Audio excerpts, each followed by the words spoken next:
তারিখের নির্বাচন হচ্ছে দেশ গড়ার নির্বাচন।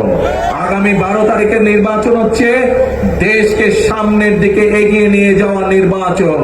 আগামী 12 তারিখের নির্বাচন হচ্ছে রাষ্ট্র পুনর্গঠনের নির্বাচন। আগামী 12 তারিখের নির্বাচন হচ্ছে জনগণের শাসন কায়েম করার নির্বাচন। আগামী 12 তারিখের নির্বাচন হচ্ছে সৎ মানুষদেরকে নির্বাচিত করার নির্বাচন। আগামী 12 তারিখের নির্বাচন হচ্ছে রাসূল করিম সাল্লাল্লাহু আলাইহি সাল্লামের ন্যায় পরায়ণতার ভিত্তিতে দেশ পরিচালনা করার নির্বাচন। আপনারা কি আমার সাথে একমত? তাহলে আসুন, আমাদের লক্ষ্য একটি হবে, আমাদের উদ্দেশ্য একটি হবে, করব কাজ, গড়ব দেশ।